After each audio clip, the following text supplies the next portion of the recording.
Hello friends, ये lecture start करने से पहले मैं कुछ बात करना चाहता हूँ कि बहुत दिन से कुछ ऐसा मैंने बात किया नहीं है कि इस टाइम आप लोग कैसा फील कर रहे होंगे और पढ़ाई कैसे चल रही होगी। जो मेरा अपना एक्सपीरियंस है उससे मैं कुछ पॉइंट्स अगर निकालना चाहूँ और आपके साथ डिस्कस करना चाहूँ तो आप लोग इस टाइम किस सिचुएशन में होंगे। होता क्या है कि कोई भी एग्ज़ामिनेशन हो, चाहे यूपीएससी हो, चाहे गेट हो, चाहे आईएएस हो, कोई भी एग्ज़ामिनेशन हो या किसी भी और से रिलेटेड एग्ज़ामिनेशन हो, जब भी हम लोग कोई स्टार्ट करते हैं प्रिपरेशन तो स्टार्टिंग में सब लोग बहुत मोटिवेटेड रहते हैं। स्टार्टिंग का 20 से 30% कोर्स बहुत आसानी से कवर होता है और बहुत इंटरेस्टिंग पार्ट रहता है।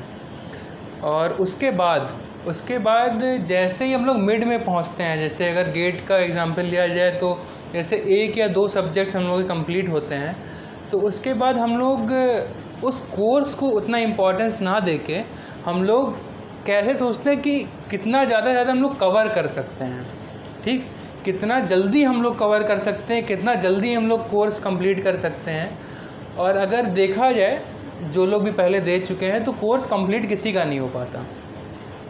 तो इस टाइम ऐसा सिचुएशन है कि आप लोग के साथ भी यही सिचुएशन हो रही होगी कि कोर्स कंप्लीट करना वो सबसे इम्पॉर्टेंट लग रहा होगा कि कोर्स जल्दी जल्दी कंप्लीट करके टेस्ट सीरीज़ में जाया जाए, फिर टेस्ट सीरीज़ के बाद इतने क्वेश्चंस किए जाएं, ठीक। तो ये सभी के साथ होता है, लेकिन ये एटीट्यूड बहुत गलत है मेरे हिसाब से। ये एटीट्यूड आपको पीछे ले जाएगा। शुरू में स्टार्टिंग जब आप करते हैं तो आप कोर्स कंप्लीट करने का नहीं सोचते हैं। बीच में ऐसा टाइम आता है कि हम लोग कोर्स कंप्लीट करने पे हमारा फोकस जाता है और एट प्रेजेंट जो हम लोग पढ़ रहे हैं उससे हमारा फोकस हट जाता है, हम लोग डिस्ट्रैक्ट हो जाते हैं। और लास्ट में अगर हम लोग 80% तक पहुँचे, 70 to 80% तक पहुँचे, फिर लास्ट वाला पार्ट बहुत ईजी बन जाता है। फिर तो लगता है कि अब मेन जो मेहनत थी वो तो हो गई है, अब लास्ट में क्या है, इसको बस कंप्लीट करना है। लेकिन ये 20 से 70% या 80% का जो पार्ट है ये सबसे चैलेंजिंग होता है किसी भी स्टूडेंट के लिए। इसी में डीमोटिवेशन भी आएगा, इसी में कई लोग एग्ज़ाम छोड़ के, प्रिपरेशन छोड़ के कहीं और चले जाएंगे। कुछ लोग और सोचेंगे कि चलो इस साल मस्ती कर लेते हैं, कुछ भी सोचेंगे। लेकिन यही इम्पॉर्टेंट है कि आप लोग अगर जो लोग कंटिन्यू करेंगे भी वो लोग ये सोचेंगे कि बस जल्दी जल्दी ख़त्म हो जाए, बस कोर्स बस कहने के लिए हो जाए कि हाँ मेरे 8 सब्जेक्ट कंप्लीट हो गए। तो ये कहाँ आपको अफेक्ट करेगा। मान लीजिए कि आपने नवंबर दिसंबर में आपका कोर्स कुछ कंप्लीट हो गया, कुछ पोर्शन बच गया, तो आप सोचेंगे कि चलो यार मेरा टेस्ट सीरीज छूट रहा है। तो आपको ऐसा एक टाइम लगेगा चलो टेस्ट सीरीज़ तो दे रहे हैं लेकिन और या तो मार्क्स नहीं आ रहे, ऊपर से और कई सब्जेक्ट का रिवीजन नहीं हो पा रहा है। तो आपको समझना पड़ेगा कि आप हर चीज़ एक टाइम पे नहीं कर सकते, ठीक। एक डायलॉग भी है कि कितनी भी कोशिश कर लो कुछ ना कुछ तो छूटेगा ही, ठीक। तो ये एटीट्यूड जो है वो आपको एग्ज़ामिनेशन के टाइम तक, एग्ज़ामिनेशन तक ये अफेक्ट करता है। लास्ट एग्ज़ामिनेशन में जब होता है, हम लोग मान लो एप्टीट्यूड सेक्शन अटेम्प्ट कर रहे हैं, तो हमारे दिमाग में चलता है कि पूरा पेपर, बाकी जो टेक्निकल पोर्शन है वो छूटा हुआ है। जब हम लोग 1 नंबर का क्वेश्चन अटेम्प्ट करते हैं तो हमको लगता है कि 2 नंबर का क्वेश्चन छूटा हुआ है। फिर जब किसी तरीके से पूरा लास्ट तक क्वेश्चन पेपर के पहुंच गए तो लगता है यार अभी इतना ही टाइम बचा हुआ है और रिवीजन भी करना है पेपर का। तो इससे होता क्या है एक्चुअली कि हम लोग एक पर्टिकुलर क्वेश्चन को जितनी इम्पोर्टेंस, जितनी वैल्यू मिलनी चाहिए वो हम लोग नहीं देते हैं।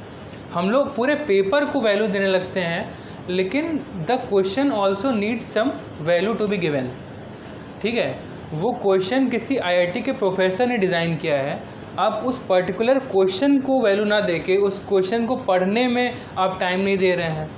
आप क्वेश्चन का सॉल्यूशन, आपके लिए क्वेश्चन का आंसर लाना ज़्यादा इम्पॉर्टेंट है रैदर कि क्वेश्चन को पढ़ा जाए। तो इससे होता क्या है, सिली मिस्टेक्स बढ़ेंगी, आपकी एक्यूरेसी घटेगी, नो डाउट। और ये सब होने के बाद फिर आप का जो रिज़ल्ट आएगा, फिर लास्ट में यही सोचेंगे कि ये क्वेश्चन मैंने सिली मिस्टेक से गलती कर दी। लेकिन आपने जो एटीट्यूड इस टाइम रखा है, आपका एटीट्यूड इस टाइम का आपको एग्ज़ामिनेशन टाइम तक अफेक्ट कर रहा है, इस टाइम का एटीट्यूड। क्योंकि आप इस टाइम भी यही सोच रहे हैं, आप जो सब्जेक्ट इस टाइम पढ़ रहे हैं उस पर आपका फोकस नहीं है, आपका फोकस है एग्ज़ामिनेशन का कोर्स कवर करने पे। एग्ज़ामिनेशन टाइम में यही होगा कि जो एट प्रेजेंट जो क्वेश्चन है उससे फोकस हट के पेपर ख़त्म होने के बाद 3 घंटे के बाद मैं किस रैंक के साथ निकलूँगा उस पर फोकस चला जाएगा। तो एट प्रेजेंट आपको देखना ये है, चाहे एग्ज़ामिनेशन दे रहा हो तो आपका अटेंशन आपका सिर्फ़ और सिर्फ उस पर्टिकुलर क्वेश्चन पे होना चाहिए, पूरा हर चीज़ पे नहीं होके कि क्या क्या होगा क्या हो तो बाद में देख लेंगे, ऐसे इसी टाइम भी यही काम करना है आपको। इस टाइम का आपका अटेंशन जो प्रेजेंट सब्जेक्ट चल रहा है उस पे होना चाहिए, ना कि हर चीज़ पे।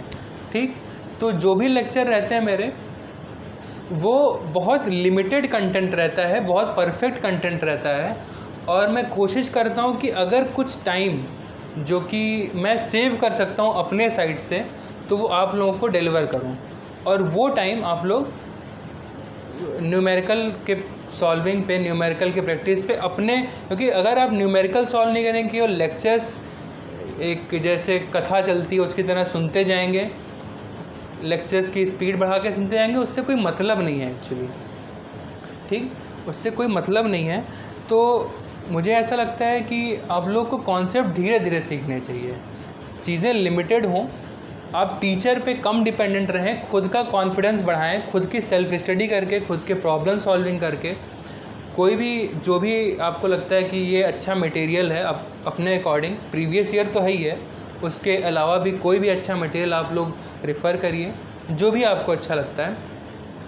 और लेक्चर्स पे ज़्यादा, अगर आप मेरे लेक्चर्स फॉलो करते हैं तो रेगुलरली ऐसा नहीं होता कि एक दिन में 2-3 लेक्चर आ गए, ऐसा नहीं होता है। ठीक है, और ऐसा भी नहीं मैं कर नहीं सकता, मैं 2-3 घंटे का रिकॉर्डिंग करके जस्ट पोस्ट कर सकता हूँ उसको, but I want that concept should be digested in your mind.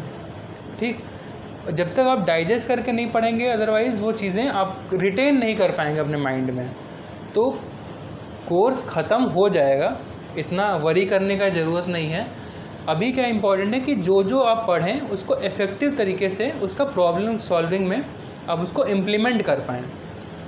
ठीक है, और अभी मैंने फॉल्ट एनालिसिस और चॉपर मैंने पहले कवर कर लिया था, फॉल्ट एनालिसिस भी कवर हो गया है, तो कुछ चीज़ें रह गई हैं और मैं उसको एक लास्ट में कंक्लूज़न, जो कुछ भी फॉल्ट एनालिसिस का रहा है, जो कुछ ट्रिकी क्वेश्चन, तो अभी आप लोग फॉल्ट एनालिसिस के क्वेश्चन करिए, और नेक्स्ट लेक्चर से हम लोग पावर इलेक्ट्रॉनिक्स शुरू करेंगे। पावर इलेक्ट्रॉनिक्स में फेज कंट्रोल रेक्टिफायर जो टॉपिक है वो शुरू करने का, और मेरा फिर से फोकस, मैं वही बता रहा हूँ कि फोकस सिर्फ टाइम कंजम्पशन कम करना हो, जिससे कि एक टीचर, और क्योंकि ऑनलाइन तो ऐसा है नहीं ना कि आप कंटेंट के अलावा भी और कुछ चीज़ें सीख सकें।